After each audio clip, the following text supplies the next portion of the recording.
Hey, this is the Nature Boy Ric Flair. And believe it or not, whether you like it or don't like it, learn to love it, because you have to listen to Wrestling is Real. It is the best thing going today. Woo!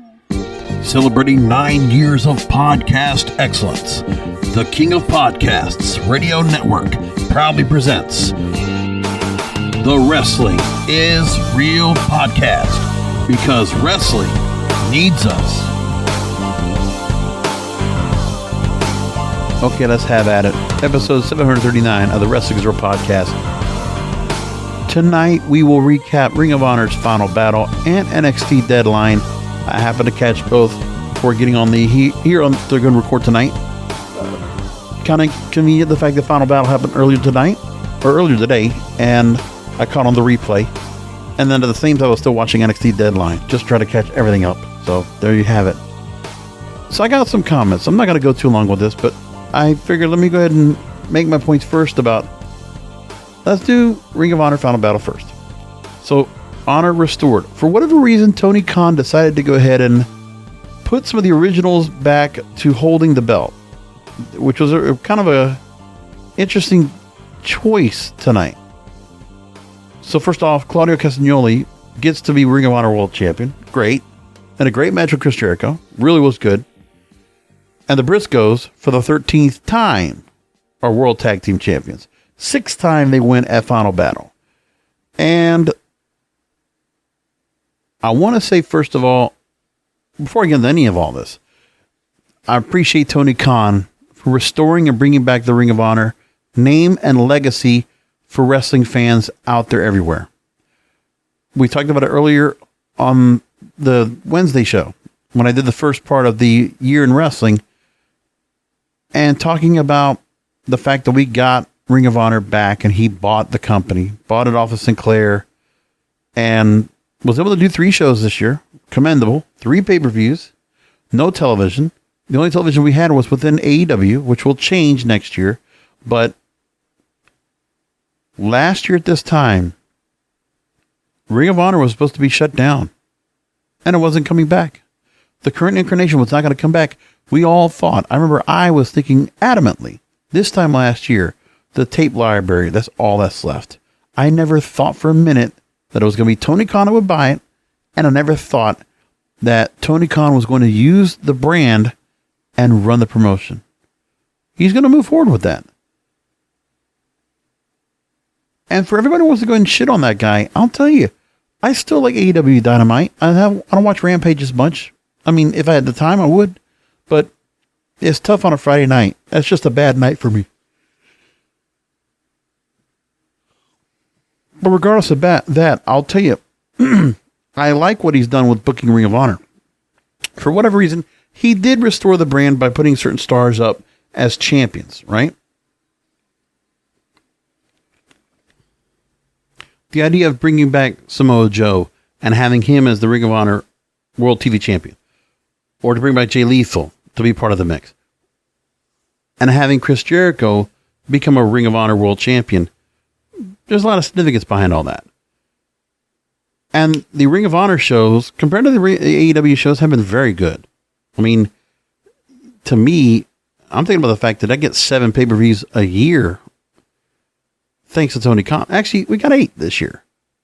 That's pretty good, man. Plus all the stuff they do with Battle of the Belts. Like, they're giving, Tony Khan's doing quite a bit to kind of help make the most for the audience. And with some of the booking he did tonight, it was nice to see some lineage of the originals of Ring of Honor be the title holders here. To see Claudio Castagnoli be a champion here at this point, because if I'm correct, he's never won the world title in Ring of Honor. He's had chances to it, but he's never won it. And that was the one thing I think I had never seen beforehand. I don't think I remember ever got to see him do that. So it is his second reign. Second reign. I stand corrected. I forgot he was champion before. Oh, because he won it. That's right. He won it in the current era. He was champion at that before Dishonor. So, but yeah, that's what I thought. From the original, going back to the first days to Sinclair to TV channel that Mark Cuban had, the one before Access TV, I forgot what it's called. So yeah, of the current era, the Tony Khan era, it's the second time Claudio Castagnoli is champion, but he never won it beforehand. So there's that. And so far it's good. Listen, everything so far I'm happy with. It's been very commendable. They did a good job of putting everything together. And I think everybody can really just kind of take the fact and say, you know what? Ring of Honor has not been tarnished and not been brought down at all. Like, I think what they do right now with the matches that they have, you have your set of people that are on the shows that are significantly on the Ring of Honor side that you'll see on their shows, and then you'll see them somewhat spread out through AEW programming. I think they've kind of done a pretty good job of kind of distinguishing that. Blake Christian's part of that. You see Gates of Agony now along with the Embassy, along with Brian Cage and Prince Nana. Dalton Castle's part of that.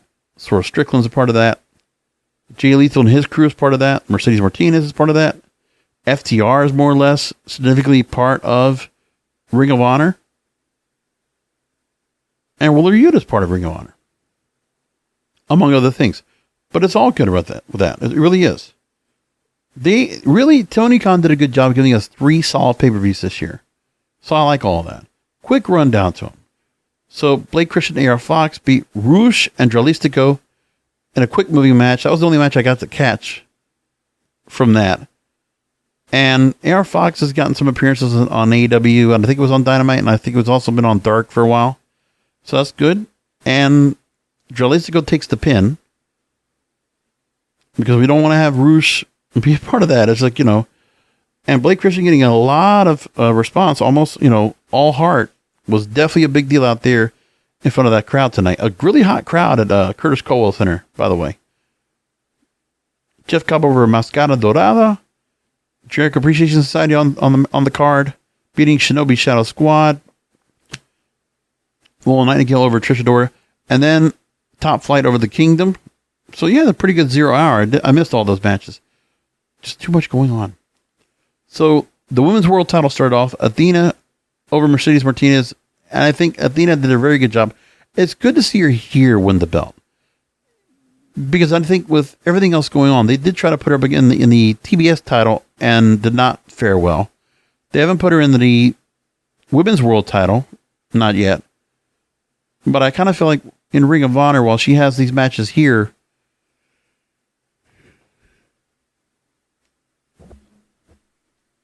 there's just certain stars that are going to just stand out in Ring of Honor and be in this brand. And I think Tony Khan's did a good job where this brand doesn't feel like it's a second best or it's inferior to AEW in a way. Dare I say, Ring of Honor is very much like a parallel brand. It's not storyline heavy, which is what Ring of Honor never really was. It's really the wrestling. It's more of just a conventional, traditional wrestling product with tradition and honor as part of it. And AEW is more like the conventional contemporary, if you will. So they did a good job. Mercedes Martinez also having the belt for a while. She was good as champion and got to defend in other places. Good stuff. Tag team match, we see Swerve in Our Glory, and they were starting to have a rift again. And now we have the full rift where Swerve Strickland drops off. And there you go. Keith Lee still wins anyway. And the important part was we got to see the story of Shane Taylor confronting Keith Lee. And those guys were a hell of a tag team in Ring of Honor. That's where I remember seeing Keith Lee before he came into NXT. And I remember when we saw him in NXT, I was like, well, no, this is Keith Lee with Shane Taylor.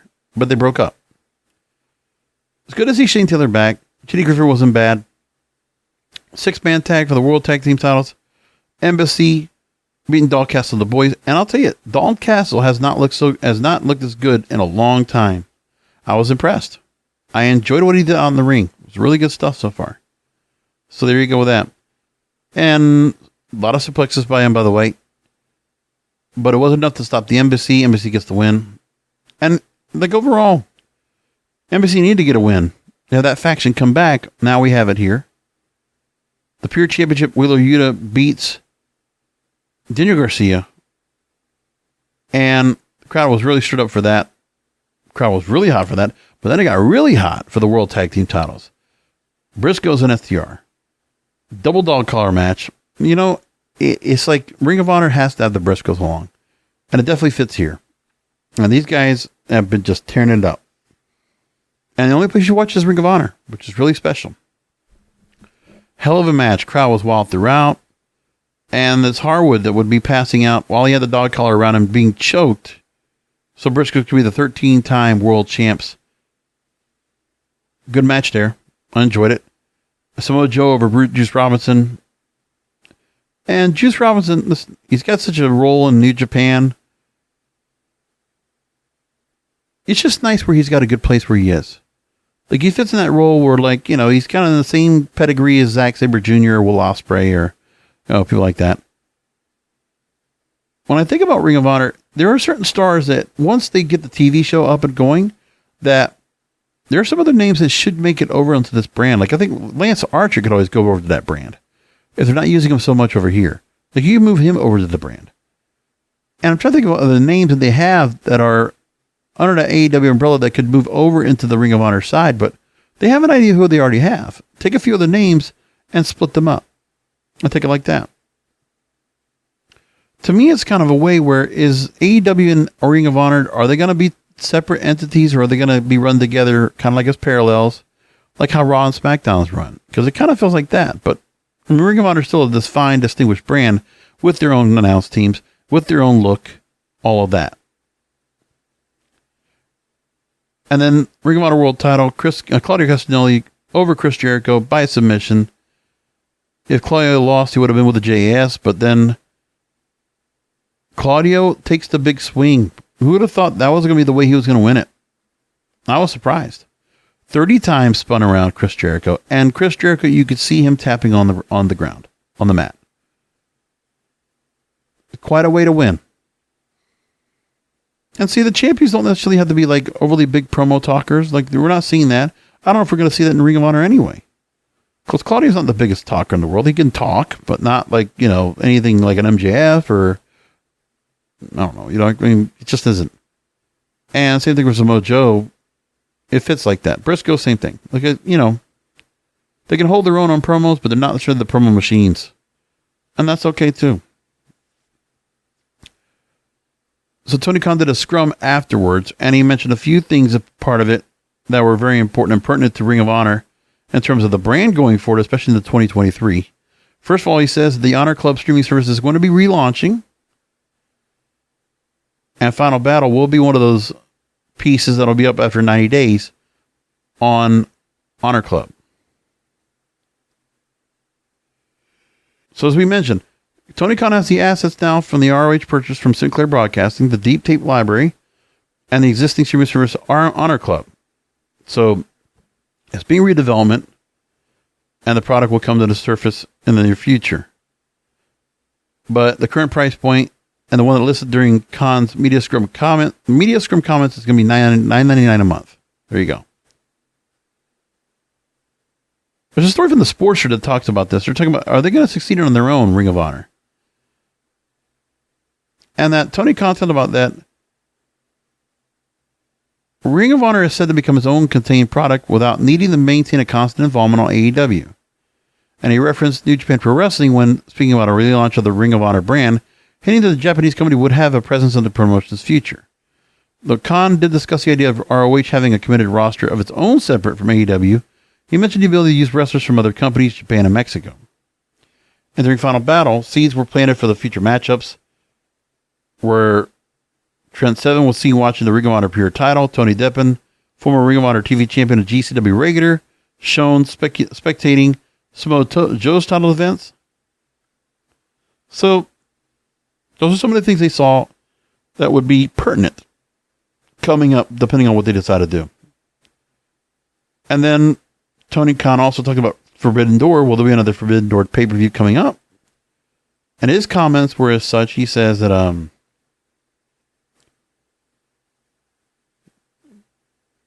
Quote, in talking about New Japan and that collaboration, bear in mind, the great success of Forbidden Door means there will be a Forbidden Door 2. I'm almost certain. I'm very excited about that.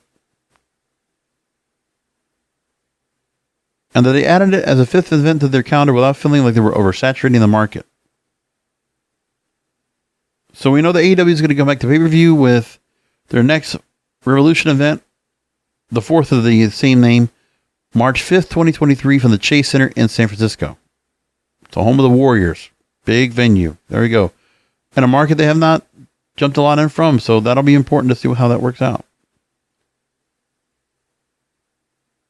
A couple things I want to say about NXT Deadline that we had. And for me, look. So Grayson Waller and Roxanne Perez, they won their respective matches in the Iron Survivor matches. Okay, I get the format. They explained it well enough. I didn't really care about seeing the number of falls and trying to keep up with that when you got 5 people in the ring at the same time. And then saying, okay, well, how many falls can each get in 25 minutes? I get that part. I see. But for me, it's like, I'm not much about it.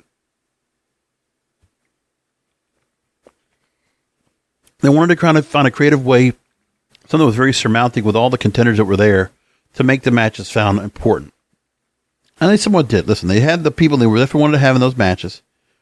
On the women's side, it was Zoe Stark, Cora Jade, Kiana James, Indy Hartwell, and Roxanne Perez.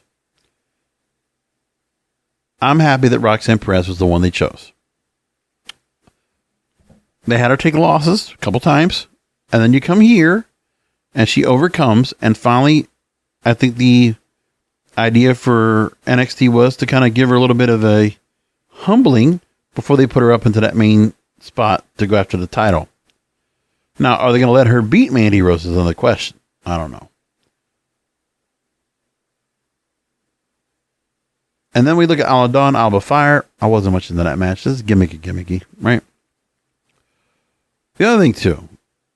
So is New Day now going to be on TV regularly? The thing is, with the fact that Pretty Deadly was out there with the tag team titles, and there isn't anybody else necessarily that's all prepped and ready to take those tag team titles off of them. Nobody from Diamond Mine, not Briggs and Jensen, not Bladed and Ofe, right? Like all of them. And for me, it's like Pretty Day was kind of over, more or less. And then you come over here, and New Day, they just brought it out of the blue. They let them win gold because you know what? They're not going to win the tag team titles off the Usos. They already let them try to do that, and they just continue to fail. So New Day needed to have something that was kind of gold, so they put it here. I don't necessarily agree with it, but that was their choice. And then Carmelo Hayes, JD McDonough, Joe Gacy, and Axiom in the men's Iron Survivor Challenge. By the way, Joe Gacy not in the gear, not in his normal his clothes, and seeing him out there in actually wrestling trunks. This is where Vince, I think, would probably be right about, do we want to see that guy looking like he does out there in the ring, where he just kind of looked just like kind of schlubby, because he did. It's been one thing to see him out there where he's been just regular in street clothes, but here was just kind of, wow, okay. And Grayson Waller wins. They won him and Braun Breaker for the title. And Braun Breaker makes work of Apollo Crews, which that booking with the fishing and the boating out there and, having drinks, whatever, just this friendly kind of thing. I just wasn't into it. But that's just what NXT's been right now. It's been kind of just blah. I get it. Iron Survivor, all this kind of thing. I mean, the matches were good. There's just not much for me to be overly excited about. That's how I felt about things. Anyway, that's it. We're going to keep it at 20 minutes. Not going to go too much longer. Stand by for this week. Wednesday night is monumental. It's a milestone for this program. Yours truly will present the Wrestling Israel Podcast's 10th anniversary show. 10 years. Officially December 18th, 2012. I still amaze myself that we're already at that level now, and we're already here. I still remember that first broadcast, and I remember broadcasting right here in my bedroom, right here in the man cave. As I always have.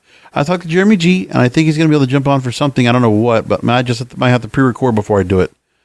But 10th anniversary. I'll take some time to make some comments. We'll see what happens, fallout from Final Battle and from Raw SmackDown, right? Go with all that there. 10 years. Man. It feels like yesterday. It really does. What a change of time. Well, I've enjoyed every minute. 739 episodes. We will get to 740. 740 when I do the 10th anniversary show this Wednesday. WrestlingIsReal.com. So get ready for that. And if you have any comments you want to send me beforehand, anything at all, if you listen to us on the YouTube feed, please put some comments there. Or email me, kingofpodcasts@yahoo.com. Or just look for @KingofPodcasts wherever you have in social media. Twitter, Facebook, Instagram, TikTok. I'm checking all those. So until we meet again for the 10th anniversary show, remember, come back for another Wrestling is Real podcast. Because wrestling needs us. Thank you for listening to the Wrestling is Real podcast. You can find all previous episodes at WrestlingIsReal.com or subscribe to the show on all major podcast outlets, including Apple, Amazon, Google, Spotify, and iHeartRadio. Follow the King of Podcasts on Twitter, Facebook, and Instagram at King of Podcasts. And search King of Podcasts on YouTube or type youtube.com/JBRASCO951. This has been a presentation of the King of Podcasts Radio Network.